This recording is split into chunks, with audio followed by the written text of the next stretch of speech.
由出世啊，去到讀書、畢業去到第一歲喺 A&E 做嘢，其實全部都係一齊咯。當初可能知道我哋兩個都派咗去 PW 嘅 A&E 嘅時候，都覺得好神奇，因為冇諗過會喺同一個病房度做嘢咁樣咯。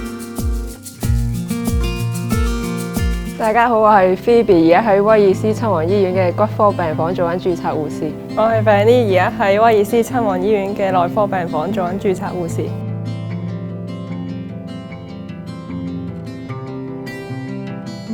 畢業之前，我哋做護士學生，其實都係喺同一間醫院、同一個病房度做嘅。冇諗過畢業之後都可以繼續成為同事，喺同一間醫院同埋同一個專科度做。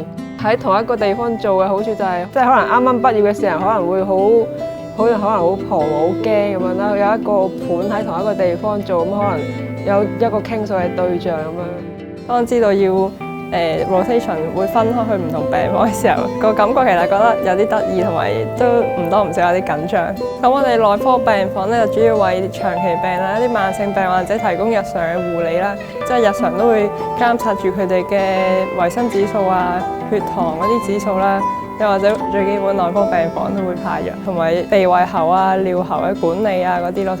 好，你放鬆就可以噶啦。胃口 OK 嘅，食咗粥。好啊，咁一陣等屋企人再嚟探病啦，好唔好？好。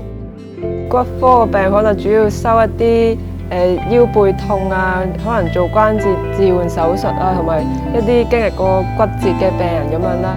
一啲經歷痛症嘅病人，可能就最主要都係幫佢哋去活動啊，同埋協助物理治療師去配合佢哋嘅復康訓練咁樣啦。望一望隻腳，唉，係咪冇咁痛啦？同你量個血壓啊 ，OK。你如果有啲咩唔舒服咧，撳鐘叫我哋啊，或者需要止痛藥都可以同我哋講。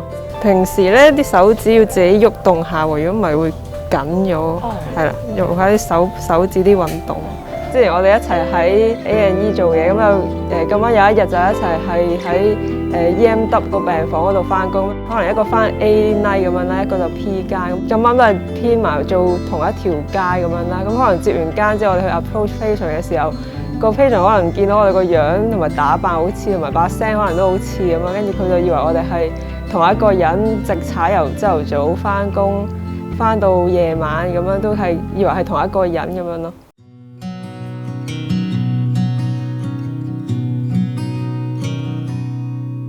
入行之前就可能覺得，即係做護士最純粹都係主要係愛心啊，中意幫到人就可能可以勝任到呢份工作咁樣啦。跟住入咗行之後就覺得，雖然有同理心同有愛心係做護士嘅基本條件咁樣，不過除此之外都要有專業嘅知識咁樣啦。所以我覺得要 keep 住去進修自己啊，同埋去上唔同嘅 course 啊，去提升自己嘅知識上嘅水平，咁先可以應付到呢份工作。不過的確係真係好繁忙嘅返工，但係有一班同事一齊，即係大家都好好嘅，會一齊向住同一個目標去努力啊，完成嗰啲工作嘅話，即係都好感恩啦。我覺得呢個公立醫院好難得嘅地方就係成班同事都會一個 team 咁樣去工作咯。咁所以我自己都會，就算完咗3年，都會偏向繼續留喺公立醫院度工作咯。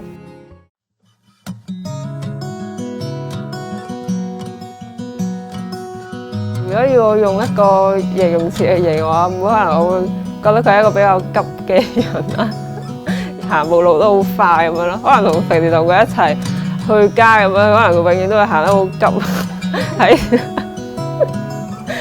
可能追唔到佢嘅腳步咁樣。喺醫院做嘅可能工作量比較多，人都即係要做得好快好急。佢呢個特質都好適合做護理呢個行列啦。冇咗呢個孖生家姐，我嘅生活會覺得好悶。傾訴對象啊嘛。